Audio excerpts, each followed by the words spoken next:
Hello, hello, hello. Welcome back to the Triforce Tactics Podcast. This is episode 11, right? Yes. Yes. Yes? Okay. My name is Spicy Appies. I'm joined by my two hosts, Jirachi Hello. and Ramkev. Hello. I'm Ramkev. And our guest this week is just the friends we made along the way. You know, no guests, just us. It's It's chat. kind of like, yeah. Featuring Twitch chat and the Yeah. three goofballs. Chat.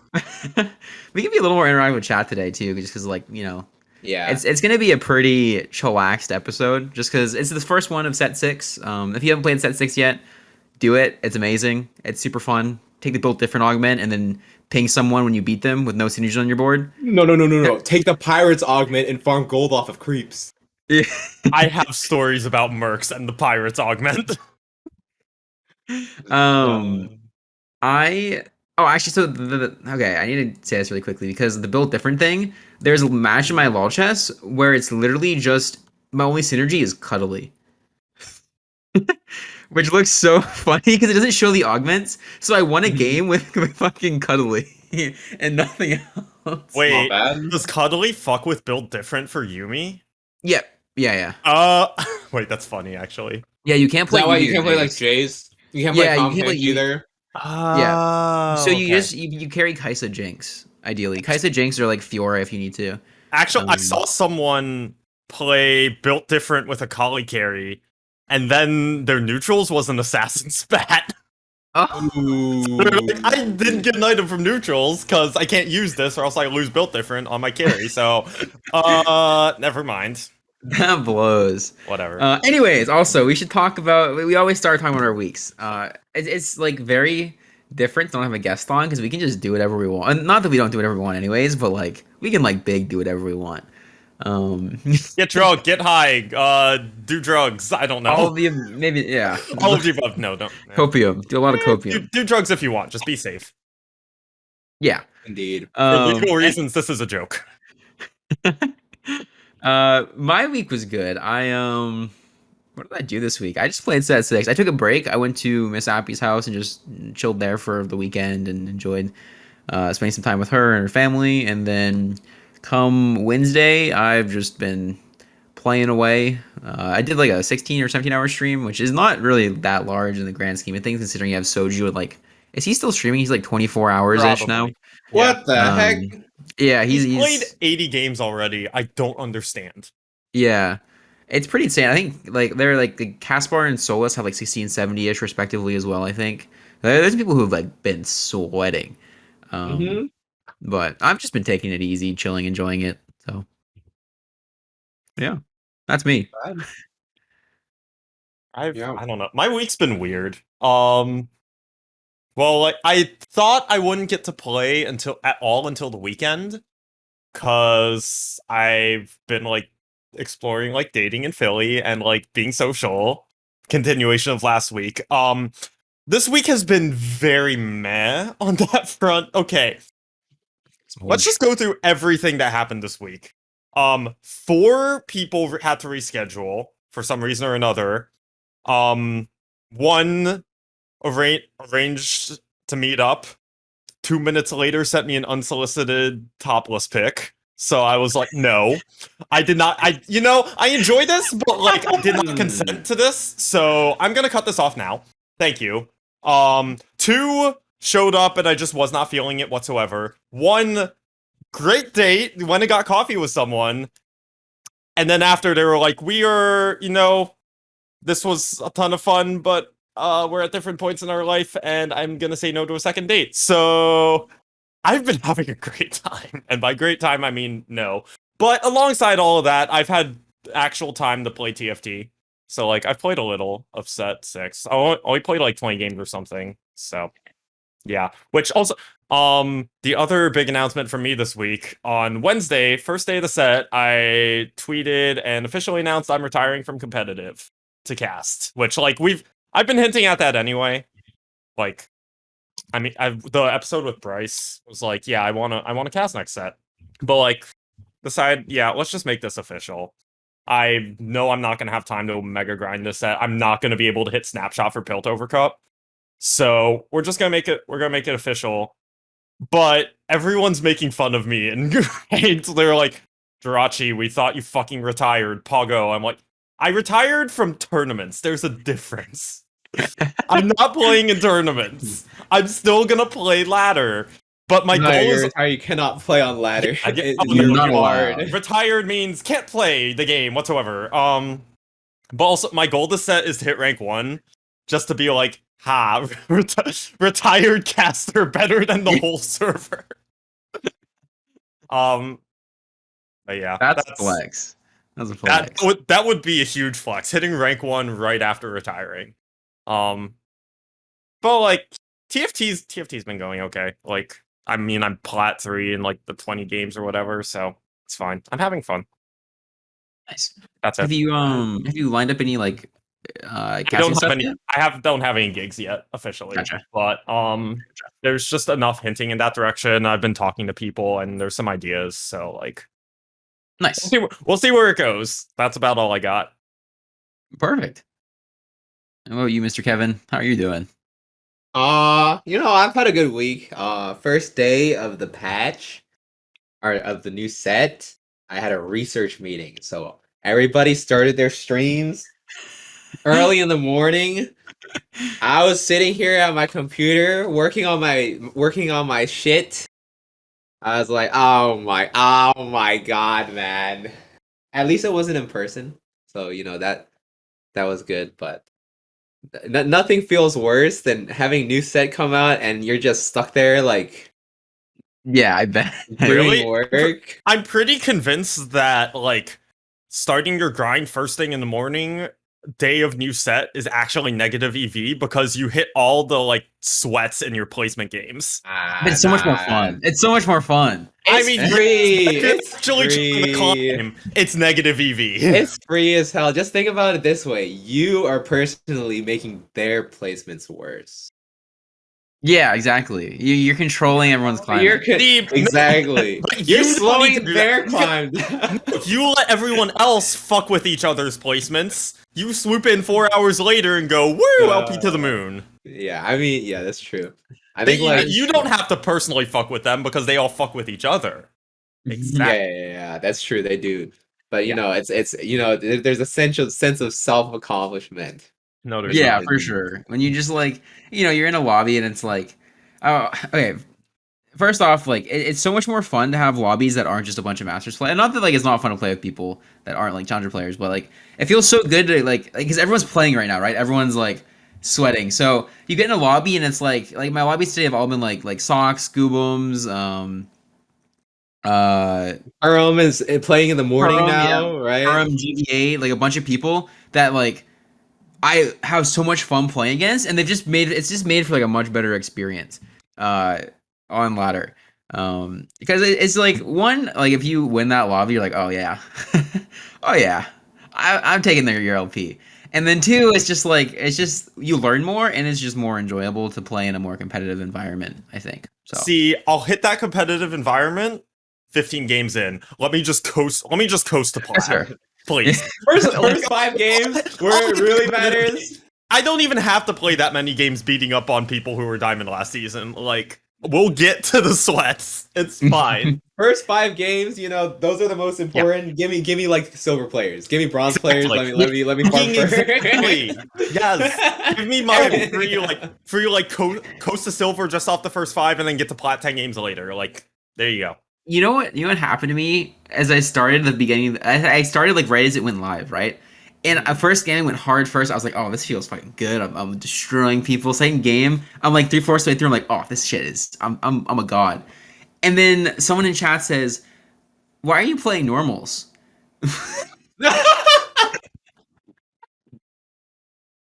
You play normals and you're no. Were you too used to PvE?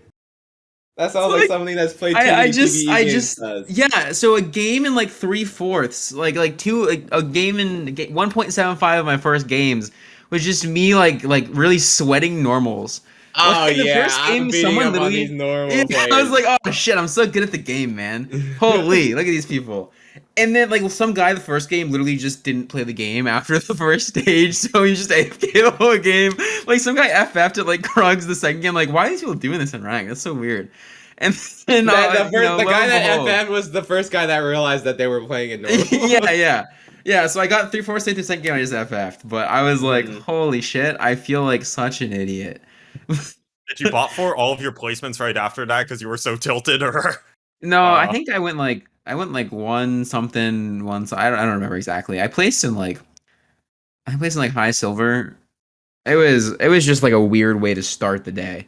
It was a Mhm. super weird way to start the day. I'm pretty sure I Um, bot forward 2 of my placements, but I was also limit testing for some reason in my placements. Mhm. Because I'm just like, I don't care. Yeah. yeah, for sure. You know, my first set of like 20 plus games were kind of nuts. I literally legitimately could not go first. Like I feel that. I had like a 87% top 4 rate and just a 12 it had a 12.5% first rate, which is like, Oh. you know, that's like the essentially coin Yeah. flip level. You know, I'm coin flipping for first, but you know, yesterday off stream, I played some, ran it down, open forwarded like half of my games, and it was like bought forward a good portion of them. I gotta say, a very good portion of them. But I figured it out. I it clicked. Open Fort E- feels so not it this set, I- especially compared to last set with Stimmy. Because like there's no yeah. comeback mechanic like that besides Mhm. the carousels. Like everyone else gets a comeback. Like, if you consider Augment one, like everyone else gets one too. So Yeah, it's exactly. like I have the opposite problem camera. Like yesterday I was going like 1-1-1-1-1. Mhm. But today I'm like 1-7-3-5. I'm just like I've been like more or less kind of not hard stuck, but like I've gained like 40 LP in like 6 or 7 games. It Mhm. feels so bad. Um, Yeah, and at least you're not losing LP. Last night I that's was at fair. plat 1. I shot all the way down to plat 3. I'm like, oh my god, what's happening? Fucking Ram. Jesus. Happens. It happens. I mean, it's like okay, there's some games where if it like you get tilted a little bit, like that shit sticks sometimes. Like especially at the Uh-huh. beginning of a set, I feel like that shit sticks. One game Yeah. goes wrong, like what you low roll super hard one game, and you're just like, holy shit, I am going eighth. I hate the world. I'm gonna die. I'm gonna poop right now, right here, right in my chair, and then you just get tilted the rest of the day. Hmm. Yeah. Maybe not poop My on the chair though. yeah. My tilt days. I was telling Jirachi about this. Like, cause it's like I'd be playing. It's not really tilt. I think at this point I've like avoided a lot of tilt, but like I'll just be doing stupid stuff. And I'll be doing stupid Mhm. stuff, and and then like it'll get late in the night. And I'll be like, okay, it's time to sleep, and then I'll be like, oh my god, I lost so much LP, and I just think about I'll be lying in bed. I'll be like, oh my god, I lost so much LP. I can't sleep anymore. And then there's always like the minor like in the back of your head. You're like, oh, the computer's right there. You could Oh place yeah. it. You get all that LP back. But like I think in this set, I'm not as worried about it. Like with the change in format, I feel like it's not that you don't have too much pressure to grind super early. So Yeah, For I think sure. the I had only a fine night's sleep. Oh, last night when I was like tilted about all the like dating mishaps going on, I was playing a bunch, went bot for 2 games in a row, had no clue what I was doing. I think I tried like forcing Fiorione, and let me just tell you, everyone says that shit's busted, and I have no idea how to make it work. But I think I took 2 bot 4s in a row playing that and was like, you know what, fuck this. I don't need to play this game right now. I'm just gonna log off and sit in bed and watch Clone Wars, because I started rewatching Clone Wars. Because why not? oh yeah, No. It's Clone Wars are awesome. Is Clone Wars. awesome. It's so good. I forgot how good it was. But yeah, I don't especially because I'm not competing and stuff. I'm like don't feel pressured Mhm. to like Yeah. Omega climb. right? Or like Yeah. even to like prove myself, because like beginning of set 5, it's like, okay, we're coming off of set 4, is like the first set I did well. Okay, I gotta do well and like prove last set wasn't a fluke. Yeah. I'm bombed the beginning of set 5, but it is what it is. So, but this set, like, I'm just not stressing about it. And it's so nice. Yeah, there's no like getting off the set 5.5 start where like you had to just climb to get the snapshot. Like the only thing to climb for right now really is the they give your top 32, you get a buy from the first day of the first big tournament. We'll talk about more later, but that's like it's so relaxing though because you just kind of chill. Like we'll get to top 32 in time. Even if we don't, like we're still gonna be in the tournament. So it's been very relaxing compared to the set 5.5 like 10 cups of coffee, can't sleep at night because I lost one LP. Like, yeah. Graham Kev. Yeah. If you don't play Going 20 through games a all day, you're behind. You can't do it anymore. Yeah. Yeah. It feels so much better. Also, like, the set's so fun that, like, it feels so good to be able to just explore the set rather than sweat right at the beginning. I played a game of, I won a game last night to get into Diamond. It was, 8 Brawler Jinx, or 8 Bruiser, excuse me, Jinx, with, I had like 2 bruiser spats. I literally just played Mercs. That's kind of tilted. And I just said, fuck it, I'm going to play Mercs. And Mercs early game, by the way, is fucking broken. It's so broken. Oh yeah. Can we fucking It's talk like- about how broken Mercs is? Because Mercs are so Yeah, busted. yeah. I hit I, two straight games earlier today. I hit 2-1 Mercs. Easiest 1-1 of my fucking life. it's so Yeah. good. Like, first one hit GP3 at 5-1 with Chem Tank Spat and Bruiser Spat. So I went 6 Bruiser, 5 Chem Tank. And had like a million items and like a TK2. Oh, and TK2. then Yes, TK's so good. The second Mercs game, I had at 5-1, I had 4 Nikos. All of them from Mercs. Jesus. What did you I hit- 3-star? What did you 3-star? Urgot. Oh god. It was just, I mean, it was level 8. I was like, Top okay. pinch. Oh, I mean, I was rolling down. I was seeing what I could 3-star, and by the end of it, I had nothing viable. I was like, okay, TK, Urgot, or Mundo had hit like 3 Mundos, 6 Urgots, and 1 TK. So I was like, I'm just burning 3 Nikos on this Urgot 3 right now. That's So- fair. You know, the play is double Nico the Tom Kench, have him farm gold for you, push 9, and then use the other 2 Nikos for Tom Kench. I saw the earliest, or I was telling Andrachi and Armkev earlier about I had a match today just now where my Urgot 2 beat an Urgot 3. I will tell you that was also on like 4-7 or 4-6 or something. They 3-starred Urgot like middle of stage 4. Oh, was it They loaded played Merc. dice? Oh, they No, played Merc. they didn't get loaded Merc. dice. They just had Nikos from Merc, and they just hit Urgot 3 on stage 4. And I like rolled down 50 gold at 8. And I was like, man, I can't find an Urgot. What the fuck? And then I go to I look at the boards like after my big roll down, and this dude just has Urgot 3, and I'm like, Oh. huh? Speaking of Mercs is not balanced at all. No. Speaking of Mercs, by the way, people, if you're trying to improve, learn how to punish people. Okay, learn. I played a game today. There's this guy, 20 HP. They bought Ford, by the way, but they were playing Mercs because they played Last Whisper, i.e. Titans Jinx. That was their Jinx build. They hit Jinx 2 at level 7 because they were playing Mercs. But like this guy was 20 HP, hard to lose streaking, bad board. But there's this one person in the lobby that was hard forcing Yone. They had Runans, Rage Blade, QSS Darius.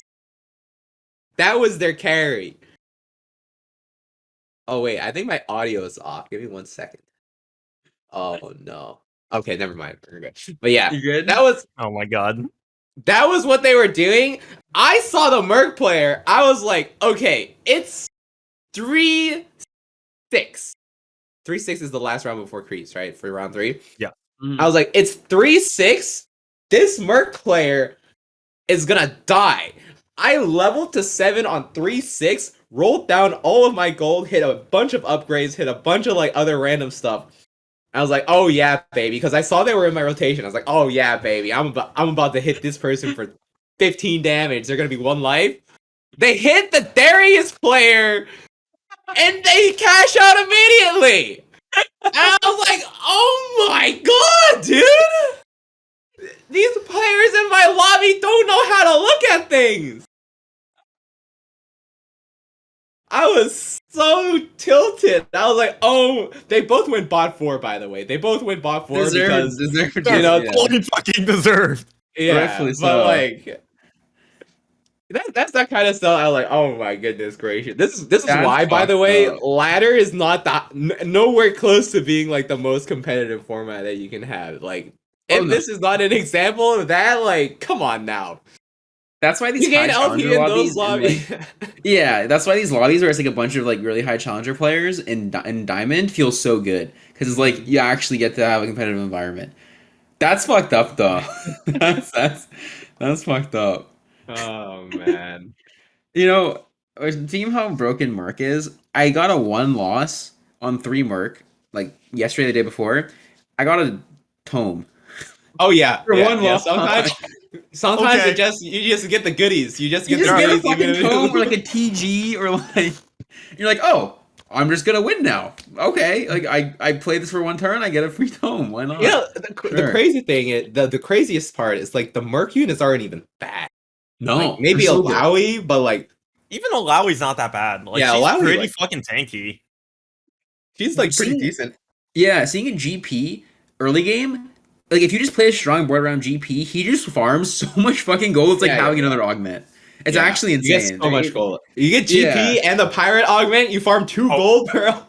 The pirate yeah. augment, my second Mercs game where I hit the Urgot 3, I hit the pirates augment, and yeah, it was Yeah. so much gold. What about Urgot 3 with Merc spec? Can you imagine with the pirate no. augment? just infinite gold. You just My, farm the it It whole was like gold. a waste of an, but my Urgot 3 I hit on 5-1 had IE Hodge, and that was it. No other, like, literally no other items. So I could have put a Merc spat on it if I really wanted to. I was not going to. I never once considered that, but I could have. Speaking of Urgot as well, I decided my new Dami Mommy is gonna be it's gonna be Urgot with Arcanist spat, but it has to be the one where like the spell like the attacks do on hit damage based on your AP, like for Arcanist. And I'm gonna name it like I'm gonna think of a name. By the end of this podcast, I'll have a name for it. I've actually played Sinspat Leona already. I think I played it on day 1 in one of my placements. But that one kind of makes sense, right? Like, That 'cause kind of makes sense. she's a bodyguard. You play Syndicate. Yeah. A hard stuck Shaco too. Like I was hard stuck 8 Shacos that game, so I was about 4. It was fine. I was trying things out. It's fine. Dude, Yeah. I had a game. I think it was yesterday. I was playing like Tempo Trist. I had 8 Trists with the Ortolan for like 8 rounds in a row.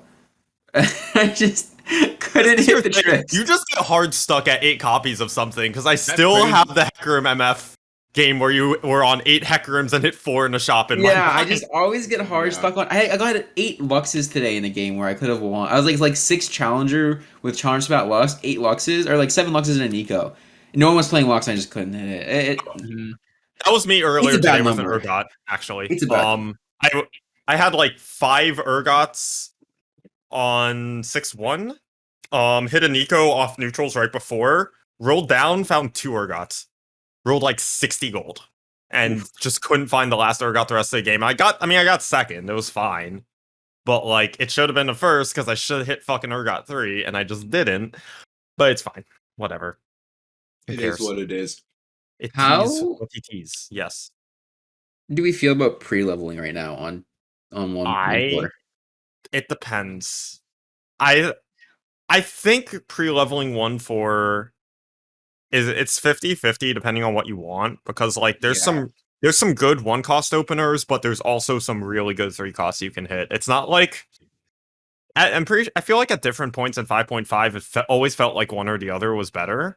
Mhm. Like at when it was like Riven Yasuo meta, it was Oh, you always pre-level. You You press that Oh F yeah. key. Oh always yeah. pre-leveled. You just needed 1/3 cost, and Riven then Or you get it off Yasuo of needed. orbs, and you don't Yep. feel like pre-leveling because you Yeah. already have it off of Oh, no, orbs, and you win the game. yeah. But by the end, I'm pretty sure pre-leveling was actively garbage because every one cost except like Vayne was good. So like you could super easily just build a board of a bunch of 2-star one costs. But this set it feels like both are good. Like the Yeah. innovator opener feels really good. You hit like if you hit like S2, Singe 2 and you have some AD, like that feels really good. Or if you have Yeah. TF2 and you auto top 8 Or or that. top Oh 4. yeah. Yeah, pretty On much. top 8, yeah. Yeah. Okay. The Darius opener, like if you have like Spark Darius or just like even naked Darius and like a Morello's TF, or like any item like Spark Darius plus TF or like Morello's TF plus a Or Darius like a or blue anything buff like that. TF. Oh yeah, that shit is the most broken opener of all time, man. Like I see a Morello's TF float in and I want to FF. I'm just like, I think I just say Bedge in chat most times I see it now. I just hit him with the Bedge. Oh It's man. so strong. It's so strong. There's so much fun stuff in this. Like Mhm. Socialite positioning changing. Okay, Appies was in this lobby yesterday. Oh yeah, Can I give my wild hot steaming take about Socialite? Mhm. I think Socialite is garbage for dynamic positioning. And like at least within the context of a game, but at least like Oh yeah. the Socialite for has sure. like changing each game. You have to play around where that is, but if you're playing Socialite, you have to play around that hex basically. Like you can't really swap sides. Your carry's on that hex. Congrats. I mean, sometimes I'm just like, I'm gonna screw the Socialite spot, and I'm just gonna put a unit with a Zephyr Yeah. there instead, and then I'm gonna stick my carry in the other spot. Yeah, but Yeah. it makes positioning so much more static, and Yeah. I actually hate it so much. I I think for positioning, like I do think they did a really good job. And a lot of people's complaints last set were like positioning was super binary. It's like, oh, you were opposite side Vel'Koz, you're fucked. Like it was all about like what side you were on. This set, it doesn't feel like side is what's the game changer. I mean, like for Lux, like side matters, but you can just middle something, put stuff in the corners, and you're fine against Lux. That's not a side thing. But everything, there's so much like micro with positioning you can do, and then Socialite is like, here's the hex you have to play around now. And if it's like bottom right corner, congrats. You can't. You're just in that corner on that side of the map, unless you want to miss out on like a giant buff. So Yeah. I really don't. Other than Socialite, like I really like the traits. I like the design of the set. The set's amazing. Like Mhm. I don't think anyone in this call is gonna disagree with the set's really fucking good. My favorite thing is it's 1-3. You're like, oh god, augments are about to pop up soon. You go through every single board. You're like, who's playing mutant right now? Who's playing mutant? I have to see what the mutant trait is this game. I scout on 1-4 so much, especially when it's like when the augments have traits in them on 1-4, when it's like trait choices. You go through and you're like, okay, who's taking what? I have mutants offered. Who's taking mutants?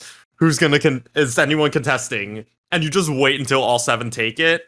And if no one else takes mutant, you're like, okay, I can at least go for this. So 1-4 scouting is actually super valuable. Yeah, I mean, if Just it's gotta a see if it's broken mutant augment, you just Oh, take yeah. that. You just if it's Elderwood, you know every time. Oh, I don't yeah, have a you single just- mutant. I don't care. I'm gonna take Yeah. mutant augment. There's some augments that are so good on 1-4. Like, I feel rich get richer. Like, it's such a good econ boost on 1-4. It's worth taking a lot. I feel like I don't think it's amazing, but I feel like especially I don't think you ever take it on 3-3, but on 1-4, I do think it's pretty safe. The technical feels good. Phony frontline always feels good, honestly. Like it's just, like, yeah, let's pop 2 target dummies on the field when there's only 3 or 4 units. Cool, let's just double the units I have. And sometimes you'll get the innovator boards. Yeah, and yeah, there'll yeah. be like 7 or 8 units already, and they're Level level 4, 4. you have 7 And you're like, units. what is happening? Why are there 8 units on my board on 2-5? Huh? And then you'll have Morello TF and you win anyways, by the way. Oh yeah. Oh yeah. Yeah. So there's and then, like Woodland's so good. Like Mhm. 12. When you get 2 carries with extra Woodland because your front line isn't upgraded and you get like 2 Ezreals or 2 TFs. I accidentally so good. found I think I took Woodland as the 3rd augment one of my games. It might have been on PD actually, but I had Yuumi too, and the Yuumi was what got cloned. Ooh. So I just had 2 Yuumi 2s floating around my board. That's sick. It was not balanced whatsoever. But there's it does feel like there's some broken like combos, but like you kind of have to find them, and that's kind of really cool actually. Yeah. Like having some stuff, having like some things in there be broken in the right combinations actually doesn't feel that bad with augments because you're not getting them every game. So Mhm. it's the augments really do make things feel super dynamic, and I kind of love it. Also, yes, Yeah. I finally have thoughts on Set6 now, and I haven't for the past 2 weeks. I want to go back to the socialite thing for a second because I have. You remember when I told you guys about that? I told you about the thing I tried when I was in like low diamond back in set 3. I'm gonna roll every turn, and then it's gonna like it was basically like force like trade galaxy, and it went super poorly. My new thing is gonna be I'm gonna try just Zephyr like making like in my head Zephyr is now best in slot in every carry, and I just always play socialite. Socialite Zephyr carry. Stick your 'Cause you carry just- in the Socialite spot. Yeah, you just get stats, right? So like it's like socialite's the 3rd item.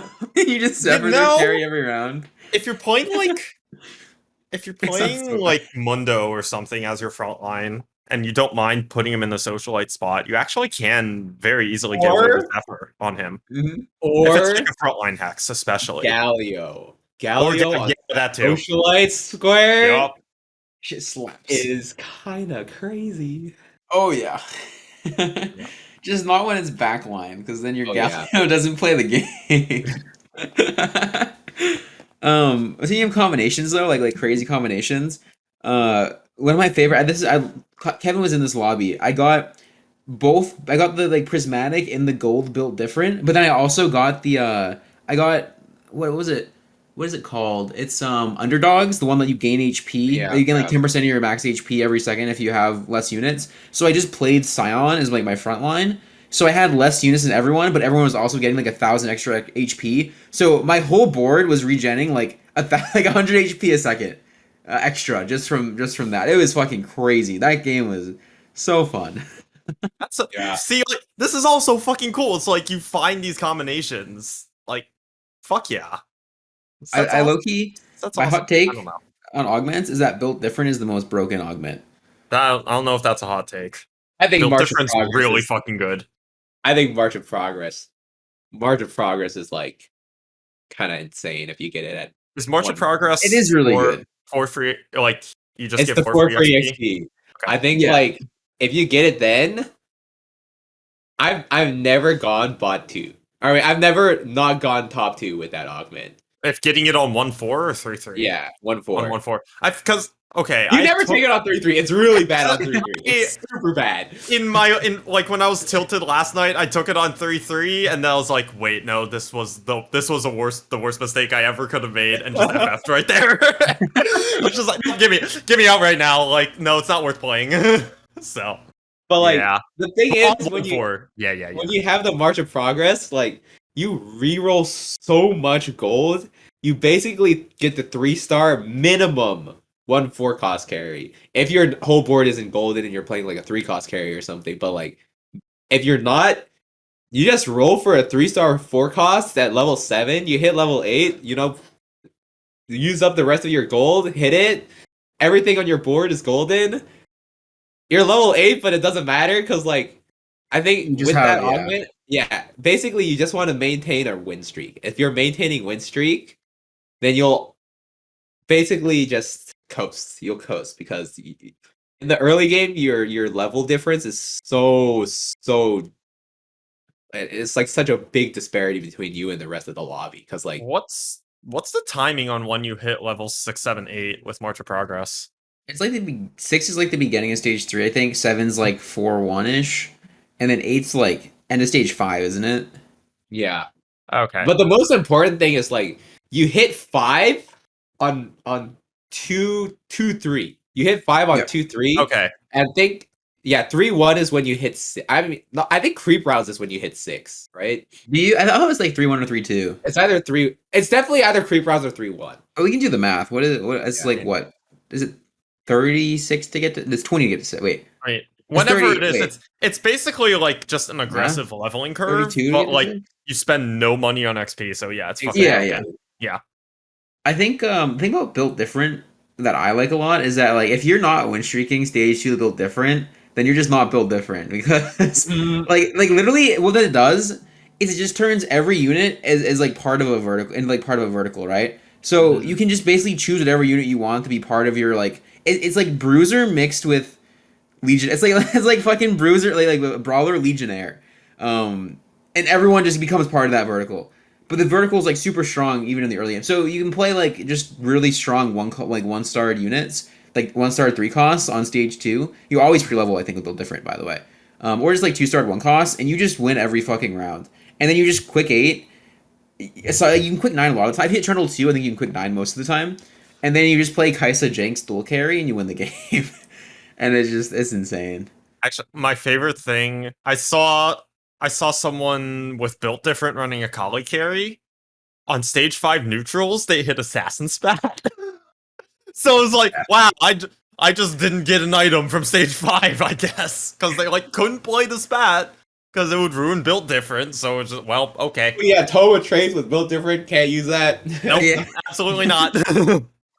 I think the best part about Built Different though is just how insanely well it synergizes with other augments.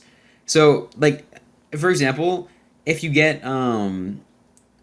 Exile, Titanic Force, uh What's Titanic Force? Titanic Force gives you 4% of your max HP in AD.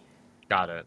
Yeah, so with Oh, Built yeah, Different, that's everyone's fucking over the busted. cap. So Yeah, everyone's broken. over the cap. Yeah, And yeah. so, your entire board has like plus whatever, like 60% attack speed, like 500 extra HP, and then also gets like an extra like 60 or 70 AD.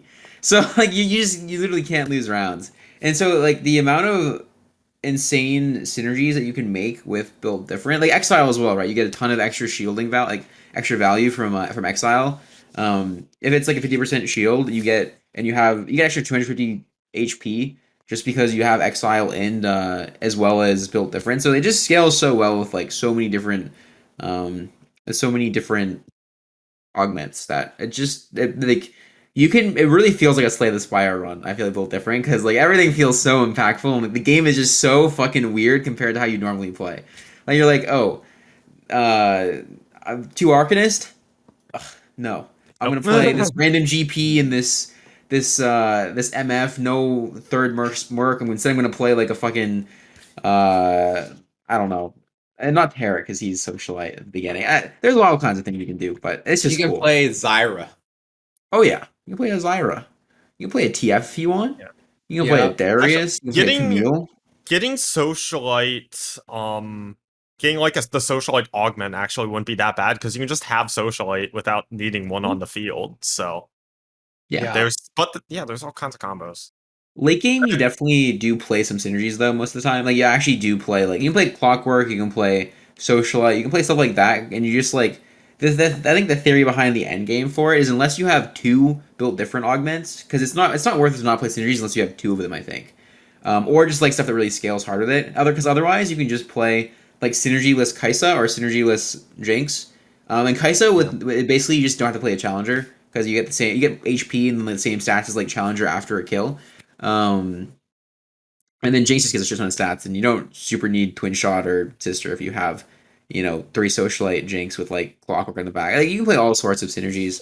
It's pretty much so it's cool. pretty much your primary carry is your primary front line. You don't give synergies, but you like use the supporting units to give supporting synergies to those units.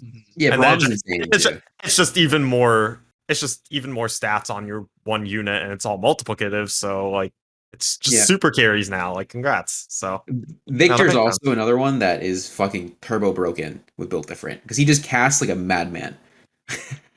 Mhm. Oh, Oh, I how gotta does say though, I think my like the augments that I really like are the like trait specific ones that aren't just like you get an emblem or like yeah, you yeah, get an yeah. extra one of this trait, right? Like, have you guys tried out Sniper's Nest, for example? What I did it on sniper's PvE. nest? So that's the one where if you stick your sniper on one hex, they stack damage. But if you move them, you don't get the stack damage anymore. I got Oh. static Okay, positioning. I'm never taking that because I'm So not a static positioning player. I took that. I was playing MF carry, by the way. Didn't move my MF off of that hex a single round. It didn't move it at all. Put like a chalice there, put a trap claw there, stuck MF off to the corner. AFK'd, hit MF3, won every single round. And this was a like these players were challenger. Like they were like, you'd see them at like top challenger normally, Mhm. and it was bonkers. Like I tested it out in PvE as well. Like that. Like I took the today I took the with Warwick carry. I took the Chemtech one where you start with Chemtech at the beginning of the fight. That one's so good. So I had Warwick 3 starting off with the Chemtech buff.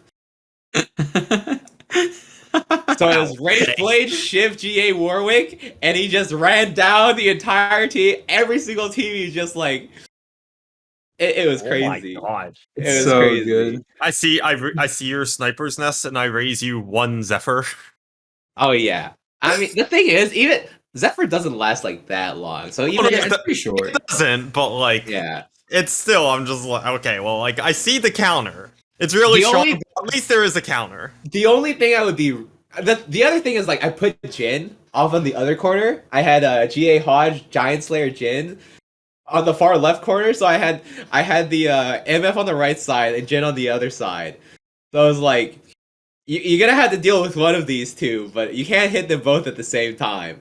And it was actually nuts. But yeah, I mean, I think there are a lot of units, right? Like I've seen some like tier lists on Twitter, from like a lot of NA players, and I think a decent amount of them like they undervalue a lot of units that I think are like really good. And this is like I was talking about like MF and Warwick, I think are like two of the best, like That's best, insane. best Oh, I was carries talking in to the game. Khalif actually earlier today about MF being really good, and I Mhm. haven't played her yet, but I totally believe it. Yeah, 'Cause, like like, MF2, It's top three she fun. Sniper just does so much for her than Forgotten Cannoneer ever did in set 5.5. Mhm. So Also, yeah, it feels so good to be able to carry MF and then like have the other sniper be a Jin. Because you Mhm. can just like play Clockwork and like if like if you carry Jin, it feels kind of odd to play sniper because like the other carry doesn't want to be a lot, and then you get Caitlyn for and then you play like Enforcer, just like you get a one shot. But it feels so good to have the other sniper be the carry and then have Jin be there for like extra items and synergies and stuff. Mhm. And so all together, like the boards you can make around an MF are just so fucking good. They're so good. Yeah. Or you can play Mercs. Oh yeah. Oh if yeah. you have an excuse to play Mercs, you fucking play Mercs. Wow, wild concept. I Yeah. God, they're so broken. Yeah, I played 3 Merc for like a couple games ago for like the first 4 rounds of the game, I think. And then I cashed out. And then my cash out like the end of stage 2 was like a tome of traits, a TG, and like 10 gold and like 2-3 costs or something. And maybe Mhm. it was like 5 rounds or 6 rounds or something. But it was like I lost like maybe 20 HP and I just won the game. And they just gave me the stuff to win the game. And Yeah. so it was so like that synergy is so fucking insane. Because the units the thing is that the units are so good. And then like again, we were talking about this before, but GP, if you hit a GP in stage 2, you just play a strong board around him or you play Marks Never around or sell whatever. GP. Never No, sell GP if you get he him drawn. is literally he will make you at least 10 gold on stage 2 if you play it right. It's Just put in fucking a Graves, insane. put in a GP, put in frontline. Oh yeah, the dude just kills it. They Oh. put a sword item on him. He will just kill everything with his ult, and you make 10 gold for free. You basically just took rich get richer. Is Graves a unit? Because I can't tell if Graves is a unit. He's good. I think Yeah, he's really he- good early game. Okay. He's He I falls mean, off, it's but- he's set 3 graves basically, right? Well, so the thing is, he It's like doesn't it's not blind. immediate. He It's not a disarms. blind. Yeah, it's a disarm after like a period So of they time. they don't get mana. Yeah, Is the yeah. biggest thing. Oh yeah, true. So Eh. solo frontline Graves can actually do insane work early game. Because he just disarms the whole front line, and they're all just sitting there doing nothing while your back line kills everyone. So Yeah. yeah, like Graves GP or Graves like cat opener can be really good because cat kills the back line while GP just like makes the whole front line do nothing. So yeah, and Academy like he actually does a ton of damage after a couple casts with Academy. I'm surprised by how many times a GP2 has taught my DPS on like stage 3 with no items. Mhm. Sometimes that shit just claps. I don't know. Um, I think what are our favorite units so far? I like Tom I Kench. I have to think about this. Kench. Tom Kench is I my I favorite think by I do far. too. Pumpkitch is hilarious. I was telling Kevin that I don't think any units like clicked in the same way that Sinspat Leona or like Warwick or set 3 Warwick has clicked for or set 4 Warwick has clicked for me yet. But the closest so far is definitely Quinn. That unit feels so fucking good, and also Quinn is it's so Quinn and Sleep are super good. I fully she's agree with so, that. you Actually, ever seen like it's like your Quinn like let's say you're playing Yone late game. You have a Quinn as your challenger. I do think that Quinn and listen do you get Jace. Quinn is a better challenger to play with Yone than Fiora unless you don't have and if you don't have Fiora items. Quinn That's is fair. 100% better Yeah. than Fiora. Even if you do have like one Fiora item, I still think Quinn is better than Fiora most of the time because the amount of times like your Quinn will just super clutch disarm an entire backline and your Yone just cleans them up is so fucking insane. This arm is nuts. It's Like this so arm in big and general it's is so nuts, long. but yeah, That it's a lot. Yeah. so big, so long. Yeah. Oh my. Quinn is my go-to for Warwick reroll, unless She's it's so late good. game. I usually replace her with Fiora because I'm playing Vi Mm-hmm. for the Enforcer. Because Enforcer Yeah. is actually like Enforcer's so good. late game Enforcer is actually super nice.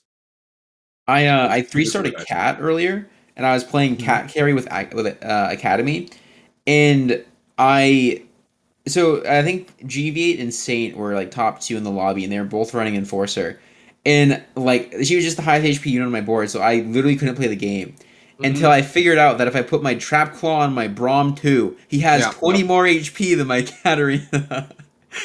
And then I still lost because it was yeah, but it was fun. It was a good realization. But Actually, Enforcer's so good. admirable. Actually, when I was I did a duo game on PB with him earlier today, and he leaked me the tech.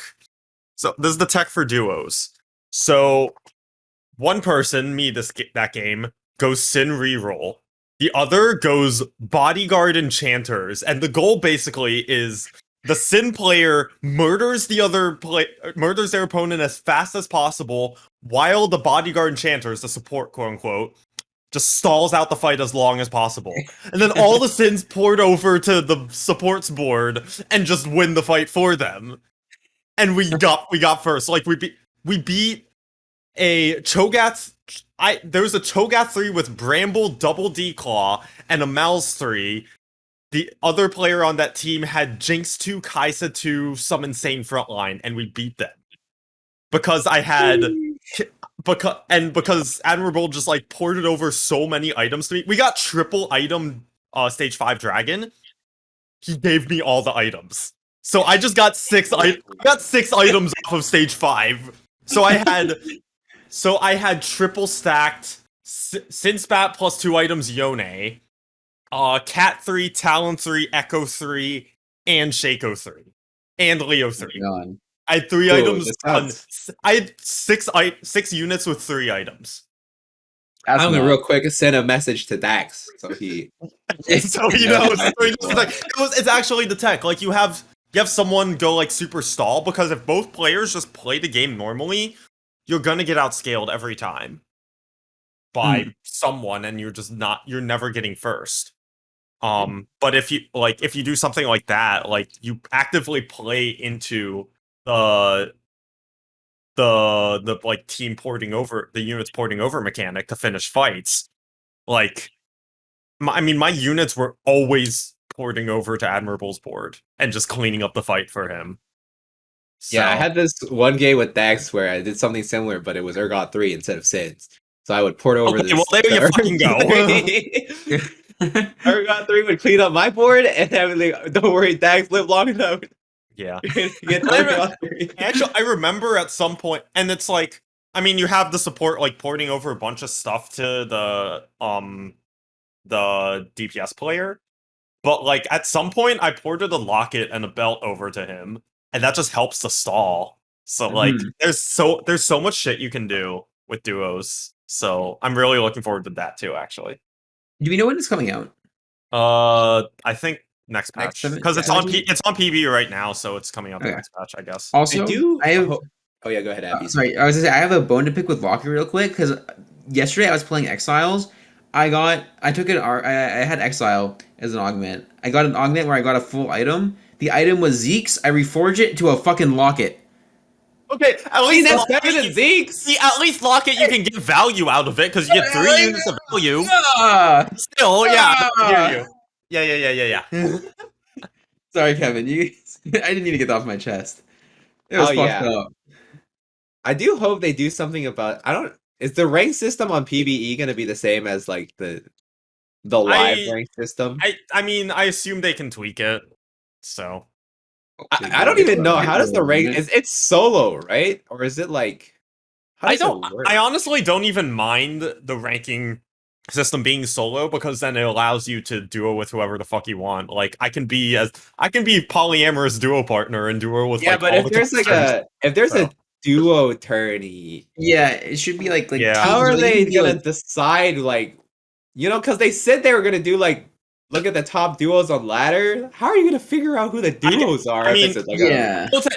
I think it'll just be based on like the combined ranking of the two players, but like Well, Well, like that makes the most sense, which isn't perfect, but whatever. yeah. Yeah. I was gonna say, I thought it would be like, like let's say Appy's Ramkev is rank 2, but like Jirachi Ramkev is rank 1 or something like that. Like, like you can be on the Mhm. same team but be that's what I thought they were gonna do. But Yeah, I mean, like yeah, each of the teams have their own like separate ranking.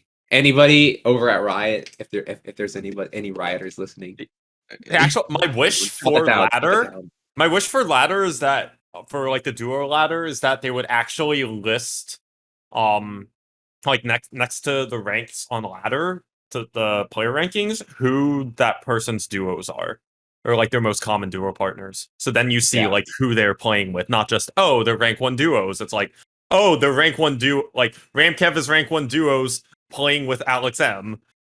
Like, and like wouldn't Dax that is, be like, something? driving off in the distance, but Wouldn't that be something? The grand betrayal. oh, yeah, that's the greatest Just betrayal of all plot twist. time. Kevin is rank 1, playing on Ramkev with Alex M, and rank like 50 playing on Spider Rider with Cardax. That would be the fucking plot twist. Holy, that'd be some fucking drama. That's the drama TFT needs right there. Yeah, that would the be episode of drama. like I was gonna say the Real Housewives. Is there that kind of? I don't know what happens in the Real Housewives. I don't have no fucking idea. know. Okay, well, I don't pay attention to that shit. Who someone in knows? chat who has watched that, let us know at some point. This is the There's someone on TFT YouTube. community. I don't. Has anyone in TFT watched any of that shit? There's I'm no sure. way. Oh, I'm I'm pretty sure all we do is watch K dramas. Like, I don't think the only K drama I've watched is Squid Game. yeah. Oh, Squid Game was so fun. I finally watched it. Like, actually, a few weeks ago when I went to LA, and holy shit, it was so much fun. Yes, agree. Like, I was on the plane watching it, and multiple flight attendants. Like, I mean, because I was watching on my giant ass iPad, so like, they could all see it, and like multiple flight attendants were like, "Oh my god, yes, it's so good." So I'm like, yeah, it was.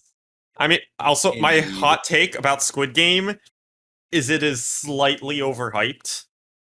And not because it's bad, like it's excellent show, like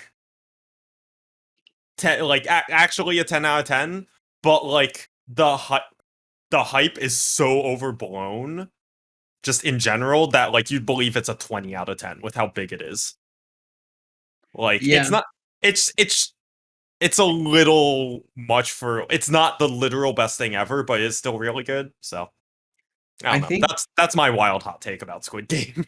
yeah, I got hooked on the analogy recently of like saying stuff is similar to like the sugary cereal of their genre or whatever, right? Like it's like let's say you read a good like a book that's really fun to read, but it's like not necessarily super great writing or anything like that. It's like the sugary cereal, you know? It's like it tastes good, it's terrible for you, but oh man, you love to eat it.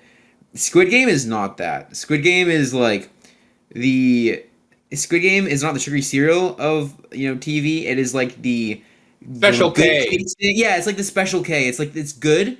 It's pretty good for you. It has a high fiber, but the sugar content's there. It's not the best you've ever had, and it's not the best for you, but it kind of hits. It kind of hits. It's also really pretty close. Like it hits just right. It's amazing, but it's not the literal best. Yeah. So I'm glad y'all are on board with my Special K. Yeah. I really like Special Okay. K. Speaking of Special K, I spent like 2 weeks with Miss Appy's and her family during quarantine, and over that they got some cereal for me. It was Special K Ancient Grains, right? Ancient Grains. Yeah. So I opened this was like a year and a half ago, and so I opened it up at that point and ate some. And it's really good. First off, it's so fucking good. Throwback to this past weekend. It's breakfast time. I'm like, man, what do I want to eat? I find the box of Special K Ancient Grains that's been open for a year and a half. Tastes the exact same. Well, they're ancient for a reason, I guess. Yeah, I guess they're ancient for a reason. I mean, what? They're already ancient. What's a little more ancient? Sure. It finally aged. Finally aged cereal. Cereal that ages like fine wine. Yeah, sure, I guess. Yeah. When we get sponsored by Special K, I'm gonna take the credit for that one. When we get special sponsors only by the Ancient Grains. Any Special K reps listening, or anybody work for Special K? We would love some sponsors. Ooh. We would love sponsored by Audible. No, we're not sponsored by Audible yet. What are like the normal podcast sponsors like Audible, Raid Shadow Legends? I don't know. I've never heard about Raid Shadow Legends on podcast. It was like actually I haven't either. It's just streamers. Squarespace is a big one. Manscaped. I was, what we need to do is we need to get sponsored by both Red Bull and Special K, so we can have Red Bull. I mean, Special K, but like the milk is just Red Bull, and that can be our ad for it. Oh, hit both ads at once. I mean, that sounds amazing. Does it? Yeah. Red Bull, if you're listening, big fan of your product. Sponsor us. Kind of tastes like pee. No. It tastes like good tasting pee, right? Yeah, it's like really good pee. It's like you're in the wilderness, like you're real thirsty. You're like, oh shit! I watched Bear Grylls that one time. I know you can drink your own, and you just send it, and then it's like, man, that was the sugary cereal of pee. Oh man, the sugary cereal of camping beverages. Oh man. You guys know that Bear Grylls stuff was all staged? I learned that like what? Really? Yeah, like there's like a camera crew there, and they're like always like there's a clip of him like him being out in the middle of like this big plains area, and there's just a fucking road off camera. Like there's just big ass road off camera. Yeah, I mean, obviously there's like a camera crew there. That doesn't change like that wouldn't have necessarily changed like them treating it like it's like he's in the survival situation, but like they're on standby just in case. But also if there's a road just off right next to it, like, okay, fuck that. Yeah, Barbarian in chat is saying that he also goes sleep in a hotel sometimes. But like, yeah, I mean, that's just fuck that. That's kind of lazy. I love Bear Grylls. Yeah, that's lazy content. That's the sugary cereal of Bear Grylls style content. True. Yeah, I don't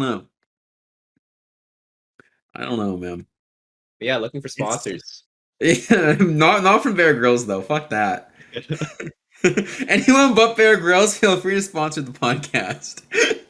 Bear Grylls is at his desk right now, like, oh fuck. I mean, no. Bear Grylls wants to just give us money, we'll take it. Like, we'll accept money. We're not selling out for Bear Grylls, but like, yeah, we accept donations. Yeah. 16-year-old me would sell it for Bear Grylls. 23-year-old me knows better.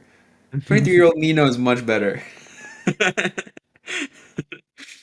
Anyways, TFT. TFT's kind of like TFT a survival bench, show. nope. No How TFT. did Let's we talk get about Bear here? Grylls. I I have don't no. What know. happened? We It talked about cereal. one I tangent to another to another to another, and who the fuck knows? I'll take the blame for that one. Yeah, Welcome to I'll take the blame for podcast. that one. Like, The farthest I can go is Squid Game. What came before Oh Squid yeah, Game? because I said Squid Game was not the sugary. Okay, here's the line. Here's the line. If you want to play the TFT to sugary cereal or to the TFT to Bear Grylls comp. So the line is you open TFT, you get into a Squid Game analogy around end of stage 2. You over the course, like 3 2-year-old down, you try to pivot into a sugary cereal analogy from the mhm. Squid Game analogy, and then from there, like four, like you're pretty stable till the beginning of stage 4. 4-1, you can roll if you want. So if you do roll on 4-1, you're generally looking for like a sponsor package, that kind of thing. And then if you hit that 5-1, you just full pivot into the Bear Grylls, discussion. Also on again on 4-1, if you want to know what you're looking for, is generally Red Bull, Special K. Those are the kind of sponsors you're looking for. Yeah, and then you talk about piss. Yeah, if you see Bear Grylls on the roll down, you big skip. By the way, don't pivot into Bear Grylls until 5-1 because he is not a good sponsor. He's only good in the 5-1 comp. It's not worth losing eco for Bear Grylls. Yeah, but the funny thing about the comp is, by the time you get to the end of stage 6, you've pivoted into 5 costs and just back into the original concept, the original idea, back into TFT. Back in the TFT. Yeah, bitch. What can we really talk about TFT? Oh, right. Oh, we can talk about the esports Yeah. format. Yeah. Oh yeah, we can. Yeah. Which, well, first of all, if anyone has not seen, Giant Slayer's the official partner for NA. Again with Riot, they're running everything like well deserved. They do shit well. But it's the TLDR is a lot more focused on tournaments. Like, I don't know if it's more tournaments, but it's more spots from tournaments, and there's overarching circuit points that also go into regionals. It's also 24 spots at regionals, which I'm a huge fan of, because 16 felt like a few too little. Agreed. I thought it was gonna be 32. 32 but is too much. 20 Like, we don't have enough elite players that I think if you want regionals, because I think regionals should be the best of the best. Like, it should be an elite tourney. And I don't think 32 necessarily supports that, but I think 24 is a good number for that, especially with people coming back to set. Like, Solus is back, Kiting is back. I saw Hobos is playing again, actually. He's on Hobos. Fuck Bert. yeah. Bert's Bert. I mean, he played in regionals. Non-Tom? Non-Tom? Oh, Is Non-Tom playing back? again?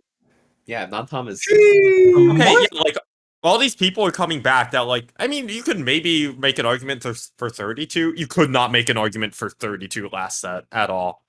Probably not. But I think 24 last set would've been so good. 24 does feel like a good number. Like, this is the elite. These are the elite players in the server.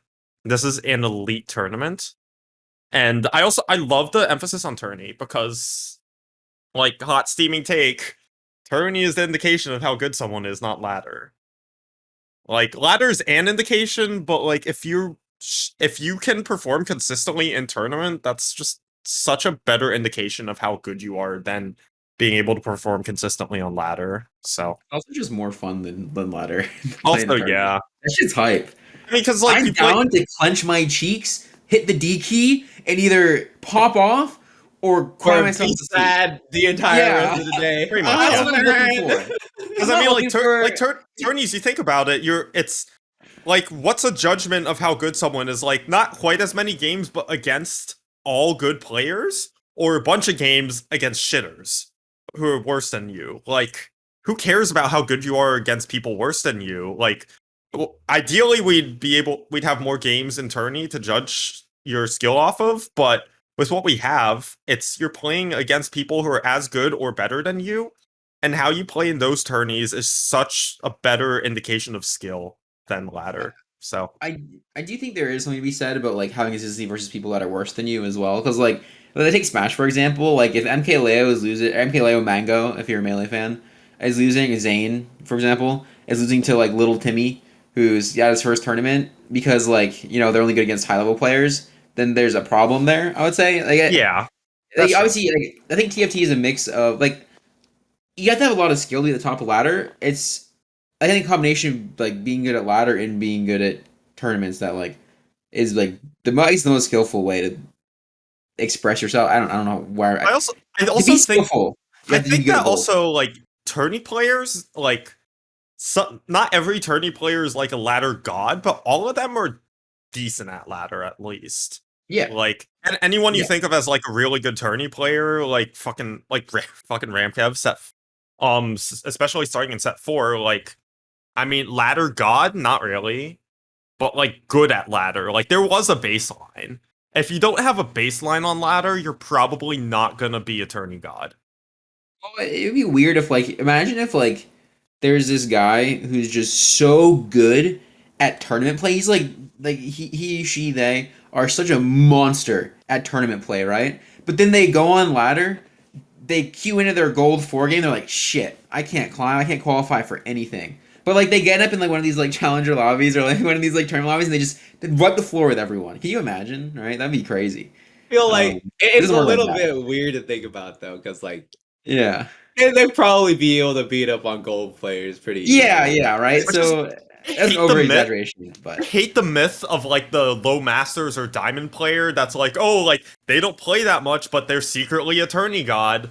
Cause like I you need Oh, that that's not. I practice. don't. That's not That really how that there's works. no yeah, that's that's not not how that that's not the works. thing. Like if you don't even see a GM player like pop off as a tourney god for more than one tourney. Yeah. Like and even then, like they're never winning a tournament like that. Like even like people you don't think of as tourney gods who have like just come up and like just won a tourney. Like I mean, think of set 5, um, like Dawnbringer Cup and Nico won Dawnbringer Cup. Wasn't a tourney god at Oh that yeah. point, but like good ladder player, consistently high challenger. Set 5.5, Kevijo won, but like challenger at the time, not just like some hard stuck GM. I miss Voidson's winning mid set. Like all the players that were like winning these tourneys are good at ladder. They're all challenger. There's no such thing as a GM player who's going to just come out of nowhere and just like be a tourney god, because if you're gonna be a tourney god, you have to have some kind of baseline, and that baseline generally is high challenger. Yeah, I mean, I think there's there's skill in competing with players that are as good as you, but there's also skill in like consistently beating players that are worse than you, right? Yeah. It's like consistency is a big thing. So Yeah. Also, if you're not going to have the consistency in tourney if you can't have that against lower skilled players either, though. Which like Mhm. it's the best players are a combination of both, but like when people just hype up some ladder god, I'm not gonna name names because I could drop some names of like I think these players are incredibly overrated in tourney, but I'm not about to do that right now because also if I'm gonna try and go to casting, I don't want to like throw shit at people just quite yet. Um, but so no names for now, but any like whenever someone hypes up like a ladder player, and I'm just like, well, okay, where are the tourney results to back it up? How are they in tourney? Are they a good ladder player? Like a ladder god that is transitioning into playing tourneys well? Cool. I mean, cool. They're just a really good player now because they can do both. But when you're just a ladder player and you shit the bed in tourney, then like it's hard to call you a really good player. Like you can be a ladder god and not do great in tourneys and still like be considered a good player. Like none of these players like I mean, and I have names in my mind right now. None of these players are bad. They're all good at the game. They're just not gods because they can't perform in tourney. And it frustrates me that this community emphasizes ladder, especially like League is completely adjacent to us, and they don't give a flying fuck about ladder. Like the best League players, like I mean, they're generally high on ladder, but it's not like, oh, like rank 1 is the god at this game. Also, there's sirens in the background. Just ignore me. It's also a team game too, so I think it's a little it's different really, yeah, environment. and also in the league, there's also like the team element to it. So, but like people just it in league, it's all about how you do in tourney. Like do you have the baseline of ladder more or less at some point? Like at some point it's also just team play and scrims and whatnot, and how you play at that kind of high level. But it's all about the professional level and the tourneys and stuff. And over in TFT, we just emphasize ladder so much, and it's so weird. Well, I think a lot of that is because ladders people aren't qualifying for league tournaments off of ladder, right? Yeah. It's like there's the format for like the tournaments and stuff is very very different. Like the way to qualify for them, like there's big esports organizations that pick people up, and like there's a lot of ways to gauge skill and stuff, not just based off ladder. But Yeah. I'll say, like, I think the emphasis on ladder to start in like early sets, it kind of makes sense because we didn't have that many tourneys at the time. There's a very small sample size. Our biggest sample size was ladder. But now we've had enough tourneys that like we have a decent sample size for how good people are in tourney. So like just the more tourneys we have and the more data we have to go off of, like the less I really think we should be valuing ladder as as the best indication of skill. Like, of course, it should be the baseline. Of course, like if you're in masters, then you're not even going to be in the conversation for an elite player because you're hard stuck masters and you can't get out of there. But like ladder being the end all be all, I don't know how the community is going to treat it going forward, but at least in my mind, like it's just less and less important now that we've had a decent amount of data from tourneys. I was yeah, actually. Oh yeah. go ahead, Kevin. Sorry, Okay. go ahead. I was gonna say. So I was actually having like an in-depth conversation. I mentioned to this Jirachi earlier with Goobums, and one thing that we were sort of agreeing on is the one minor caveat with the current tourney format is uh, compared to ladder is that ladder does tend to have a bigger sample size. So when you have a game like TFT that's chance based, there's still a lot of player expression, but and player skill involved with it. But there's also like some RNG elements. So the larger the sample size, the better it is in terms of really picking out who the best performers are. And sometimes if you have a tourney and you only play like 6 games in the tourney, compared to like 30 games on ladder, which one's more representative? It's hard to really say. And this is something that will hopefully improve as more resources come in. If hopefully more resources come in for TFT esports, because like in my ideal world, like things are still decided off of tourney, but like these tourneys are not like 6 games, 5 game affairs. It's more like you have like a whole circuit of something. You have like a bunch of tourneys going on. If I'm a top player, I don't feel obligated to only enter like these 3 tourneys, right? Like, Which it does help. It does help that there is this. It's not like a huge circuit, but there's a little bit of a circuit going on in Set6. Yeah. Like points, like you accumulate points and stuff, and that helps qualify you for regionals. So exactly. Yeah. that's real. That is good. That like it's not like, oh, this one tourney qualifies for regionals. This one tourney qualifies for regionals. It's like you don't like if you pop off one of those tourneys and qualify just off that, cool. If you have consistent results, not necessarily like popping off in a tourney and just getting your qualification off that, but consistent enough results that you qualify for regionals off that, then it is the bigger sample size. And it's great that they're giving a route that has a bigger sample size. So if you are a consistently good tourney player, you will show up and you will be able to accumulate those circuit points to get to regionals. But if you can't do that, then that's it. Like, yeah, it's partially the luck, but at that point, like the sample size is enough that I'm more inclined to believe you're just not quite good enough. I don't know.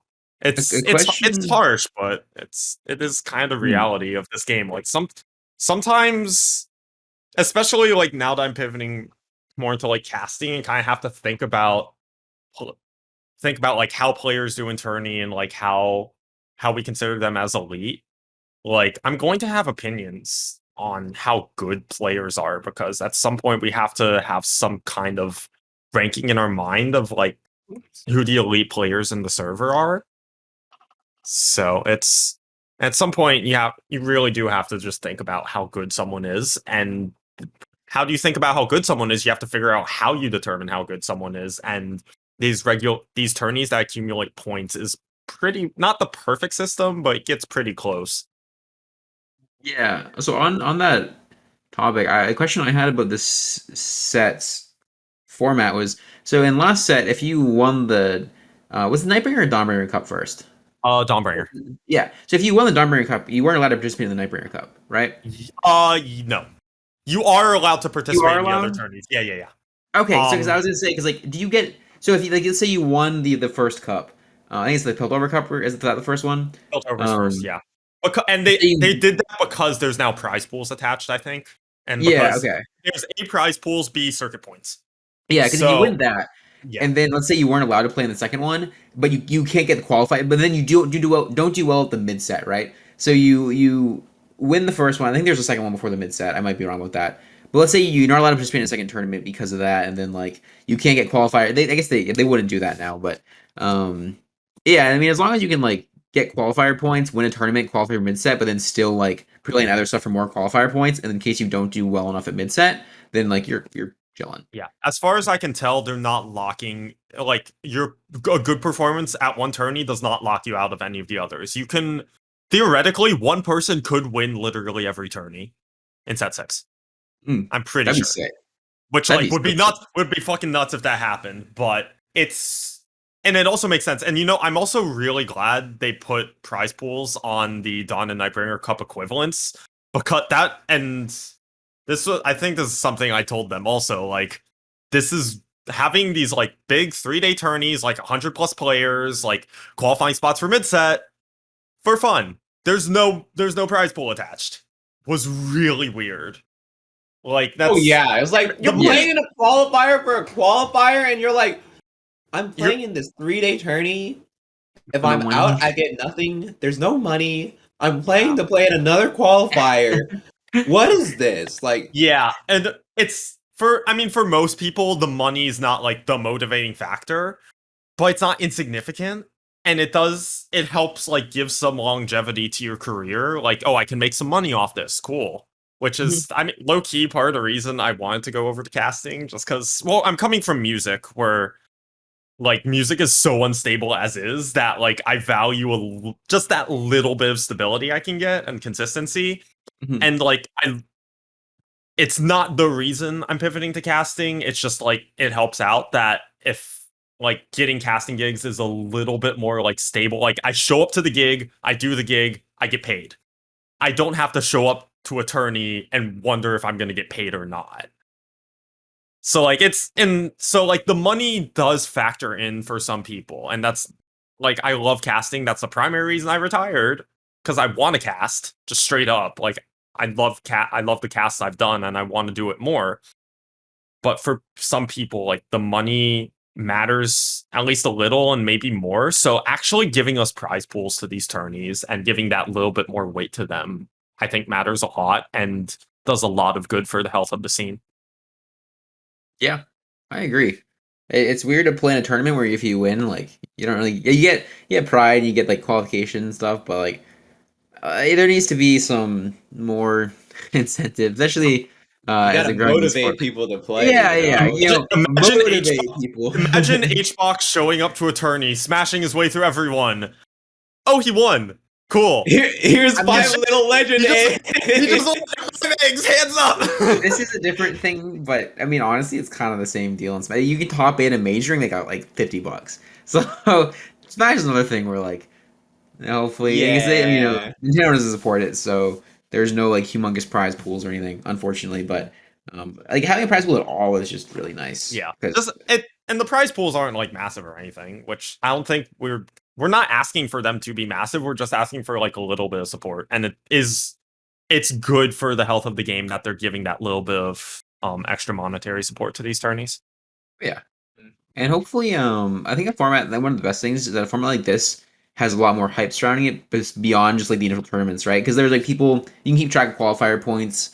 Ladder's gonna like the top part of ladder is gonna be much easier to keep track of and like more competitive.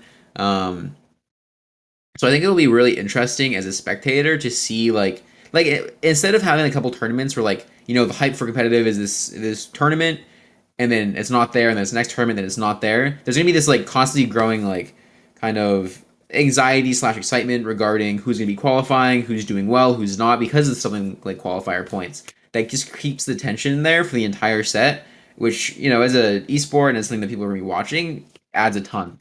And that wasn't there before. Also, That I wasn't there totally before. lied. One person cannot theoretically wait. I don't think one person can theoretically get win every tourney because Challenger Series has restrictions on them, but they also don't give circuit points. So Do they not? Is it just fair qualification? it's just if you top 2 out of Challenger Series, you get if you top 2.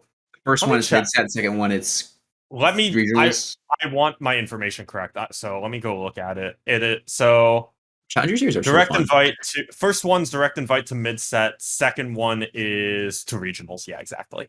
So it's money and direct invites on the line, but there's no circuit points on the line, which Gotcha. locking people out of circuit points is like locking them out of money is a little bit like whatever.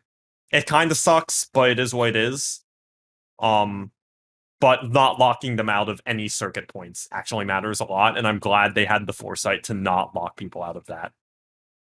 Yep. Yeah, that would have been really bad. Would have been so bad. Imagine winning the first one, getting to mid set, and then just like shitting the bed, and then being like, well, I couldn't play in the second one, so now I'm down so many. Like the guy who got second would be in such a better spot. Yeah. Yeah, the person who just barely didn't qualify would be like, "Oh, I'm hard chilling. I got all these points." I honestly, if that was the format, I probably just wouldn't even want to win the tournament. You just throw. like, Into the last game, you're yeah. like, oh, Which This it's is good time they to pull the secret tech, the Singe 3 reroll. it's good that they thought of these things and covered up some of those potential flaws and instituted systems to make sure that wouldn't happen. The one thing I will say, looking at it, the one thing I hate is how fucking early Piltover Cup is. It's a week and a half in on the first patch, which we all know, like, first patches tend to be unbalanced.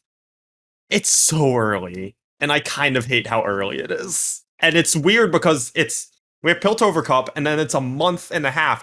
Actually not even. It's almost 2 months before the next tourney, which is Challenger Series. I mean, there has to be some kind of internal reason Piltover Cup is this early and there's such a long break. But just from a timing perspective from the outside looking in, it doesn't make any sense at all. Yeah, I wish it was later. At least it's not. I mean, it's in a week. Yeah, at least it's it's No, next exactly, weekend. and that was also part of it. Even if I had the time to grind for Piltover Cup, I probably still would have retired. But that was one of the influencers actually of this is me deciding I'm going to make the split longer and say I'm not competing anymore. Because I looked at the timing and I was like, I'm not going to hit top 160 for Piltover Cup. There is a 0% shot. Even now, when I'm playing a little more than I thought I would, my original thought was I would get to play on the weekend of, or not the weekend of, Friday, Saturday, Sunday before. And that was it. Even extending it to I played yesterday, I played Wednesday. I'm playing the first 6 days. But then, after Monday, I'm not playing again till the weekend because I'm too busy.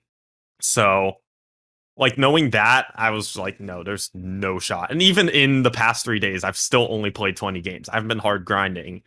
It does lock some of us out who are, a little busier, especially if the timing sucks in the first week and a half and we have a bunch of shit going on and can't hard grind. Then, how do we qualify for this first tourney? It's true. They gotta stop with this beginning of set tourney. I hate it so much. I feel like whoever scheduled this does not understand how the game of TFT works. Yeah, that is maybe my only complaint about the whole system. It's just how early Piltover is. It opens itself up to a lot more variance when it's this early, just because people are the best players are still trying to learn the set a lot of time. So Yup. like people don't know exactly how to cap boards, how to play the strongest early game boards, stuff like that. So everything's still kind of sorting itself out. So there's a lot. There's only variance in the game. There's variance in like whether it clicked for you yet or not. And there's even like even if you push it back 2 weeks, like you make it three, like on the second patch, like 3 weeks in, I feel like that's a good balance between getting people who learn the set super quickly. So like Soju, Kiting, Solus, like these guys all learn the set absurdly quickly. And they have a huge advantage just right out of the gate. Versus other players, I can't really name any off the top of my head, but like other players who learn the set a little more slowly, and they need they need more time. That 3 weeks, it's not. I mean, it's not perfect for giving them all that time, but they have their opportunities later in the set anyway. It still gives them a little bit of time to learn the set and get used to some stuff, but it's still early enough that these people that learn the set super quickly still have an advantage in A, qualifying, B, doing well in the tourney. Like Soju he's qualified for Piltover Cup. It's 99%. If he wants to play in it, he's going to. And he has a really good shot at doing well in it because he learns the set super quickly. He'd still have a really good shot if Piltover Cup was pushed back 2 weeks. He has a huge advantage going in since it's so soon, since it's a week and a half in. And I guess the reason is they want a tourney for the quick learners. It's I think alright. that's okay. I don't know. These guys I don't don't- understand the secret tech. But They I don't also know. don't. I Don't hop in. don't think that's even the best indicator of skill in this game. It's not how quickly you pick up stuff is valuable. How deeply you make Also, that how decision. deeply I do Like- value how deeply you can learn something much higher. That's just me. And I'm not here to shit on Soju. I think Soju's a really good player. He's the most popular He's streamer in the game for a Yeah, he's- reason. Because he's really good early set and he is absurdly entertaining. But is he the best at this game? No. He's still streaming. He's been streaming for like He is it must be over 24 hours now. he's actually a My madman. God. Yeah, that's insane. I mean, Soju is the king of early set for a fucking reason. It's He's on alright. he's on hour 27, by the Last way. early set, I managed to pass Soju. That's my He looks like crowning he's gonna achievement of die. early set before. You know, I'm also pretty sure Soju Dude. gets a buff once he hits the 24-hour mark. He gets a buff. Soju is so committed to the grind. Mad I'm respect. pretty sure Soju plays Are best his when he's scores like tired out of his 1-1-1 now? mind. 1-1-1 now? He gets a buff when he's tired out of his mind and just playing. Maybe that's because he reached chat less. I bet it's because he Probably. reached chat less. Yeah. He's just he Dude, enters his grind set is fucking unmatched. he enters his zone when he hits 24 hours. And actually, I watched Soul last week for the first time. Oh, the Pixar on a movie? date, the Pixar movie, How was it? and oh my, I cried. I literally cried at the end. I can count the number of movies I've cried on one hand. Still, and Soul's one of them. But like how that movie visualizes the concept of like being in the zone. Soju's down there as soon as it hits 24 hours on his stream. It's actually even going for 28 hours now. It's like 50 something minutes into the last hour. That's insane. That's fucking nuts. Yup. That's gross. That's gross. That's a PD. That's an SD, a streamer diff. I don't know. I couldn't do that shit. But Yeah, I he has couldn't either. huge bags under his eyes.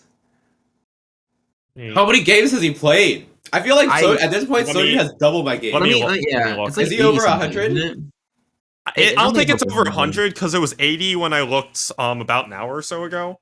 Okay. Let's see. He's Any at- letter.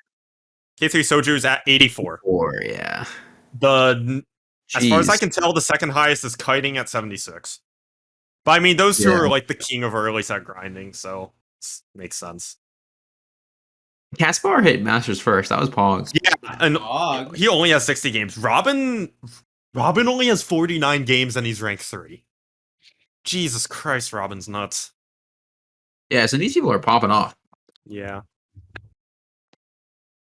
How do y'all feel about valuing early set performance? Like, actual question. I mean, I don't think it's like like I don't think anyone's gonna say like, oh, this person's the best player in the world because they're like really good at early set. But I think it's fun. I think it's a fun environment. I think like again, tournaments are what people will base skill off of. But I mean, it's certainly fun to be able to say like, ah, yeah, I hit whatever. Like I was the first one to hit challenger in 505. I was like, oh yeah, like fuck yeah, let's go. But like that's all it amounts to, right? Um, it's not like it's a huge. Like, it's an indicator of like a certain kind of skill, I guess, like really quick learning, but it's also just like willingness to just play, like not limit test as much on ladder, just like play good shit and like I don't know. Yeah.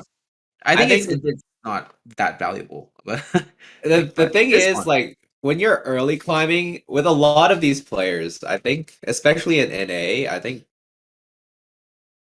people play in a way that's very like, you know, playing around four cost carries, At uh me. every Very like much me. and it's like a lot of NA players do this. They'll just play sort of in a similar way, strong early game into four cost carries, into doing this, into like just doing that every game. And it's very consistent, and it's very. I think a lot of players use that as a method to climbing early. But and this is sort of going towards the point that I was talking about with like when I look at NA players tier list, I'm like, I don't think this is correct. They're not willing to try out a lot of things, like Mhm. a lot of things, right? Like various reroll comps, various other things like that. Uh, and the thing is, later on in the set, they don't even learn it by that time either. It's And I always think forecast, yeah. it's always just forecast. And the thing is, like, I attribute that to like success in the early set climbing, but I think it doesn't make you a like complete player. Like I think for example, you know the winning board for set five worlds was like the Legionary reroll with Nidalee Mhm. Riven, right? Yup. I think like a lot of players, especially like the early climbers, would never be able to pull that board off because they don't bother learning that stuff because they don't think about trying out these new comps and like potentially just Yeah. you know And here's the going thing. eight.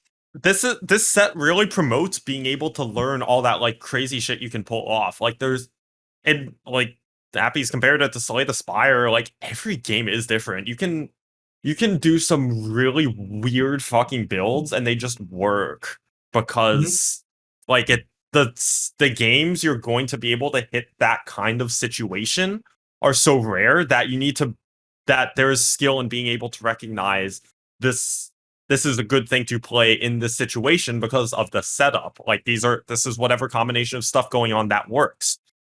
And like NA especially, we're so bad at getting like being able to recognize those situations and like playing non-standard stuff. Like it's which is what it is. And this is also something I'm trying to get better at because like I'm not great at, at not recognizing those. I'm really bad at building boards. Like me see board, I know I want to go for. I go for board. Cool. But like this set is actually helping me out and being able to recognize like some of the crazy shit. Like I talked earlier about that one Mercs game, played fucking 6 bruiser, 5 chem tank, GP3, got first with it because the situation was right, and I was like, this is what I'm going for. I think this will work, and then it did. Being Mhm. able to recognize those kinds of situations is a skill in this game and is going to be more prevalent this set than I think it ever has been because of all the crazy situations that augments can force onto you. Yeah, for sure. Also, how do we think? Okay, I've been thinking of this in the background. The Urgot comp name. What about like I got a couple. I got a couple. The first one is just Tinkler Urgot. I Okay, don't think that one's amazing. what about Ergodim? Urgot these nuts in your mouth.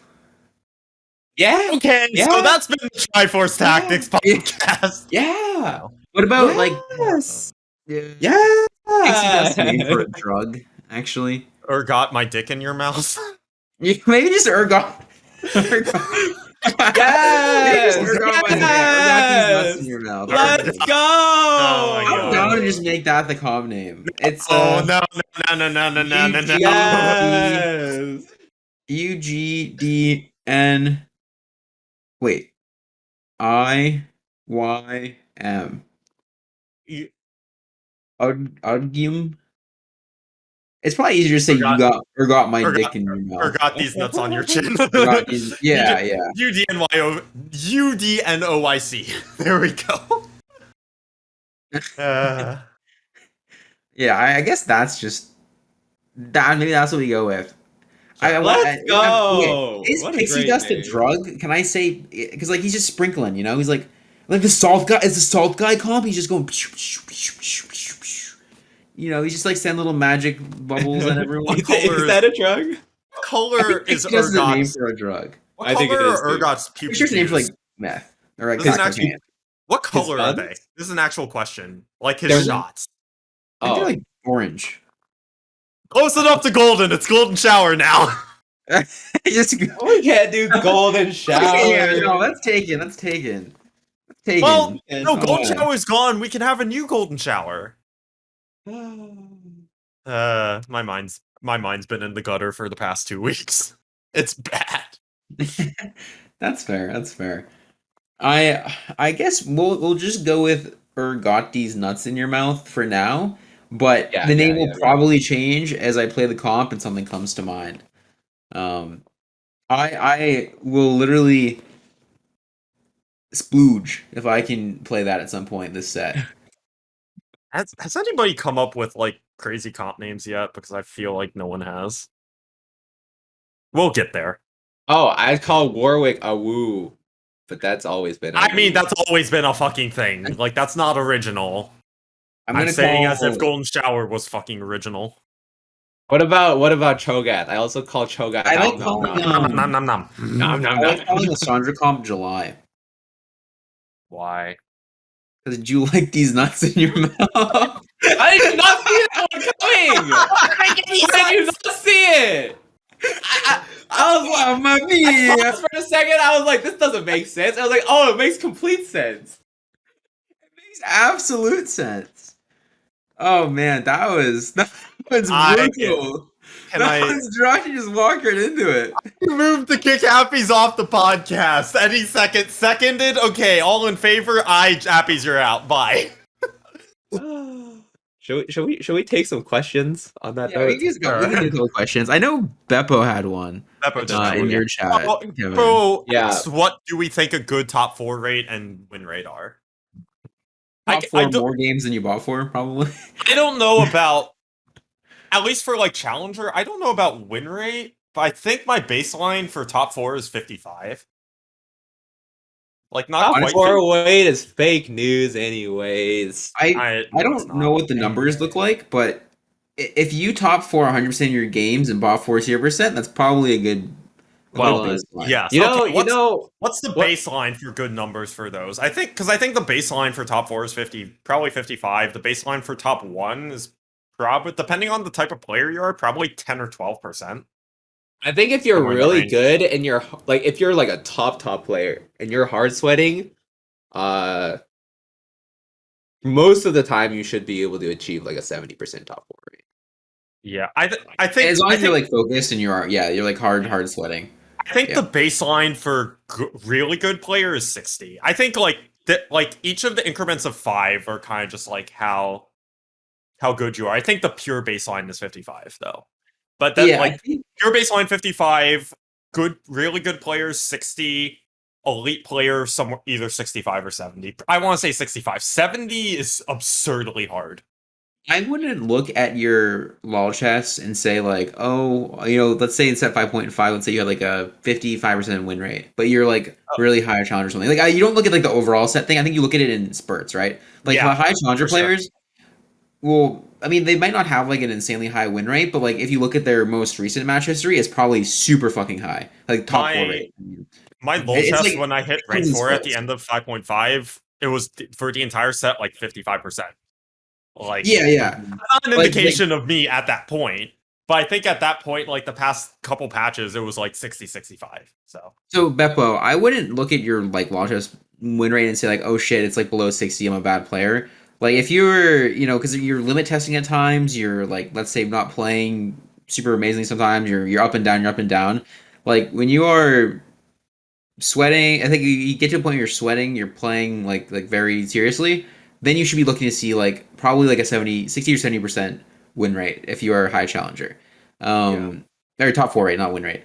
But it's not going 60% to win be. rate. Yeah, it's not going to be. I think Ramblin's win rate was like 60% for a while. It was Oh my literally like 12 games or something. Has anybody seen Bebe's win rate?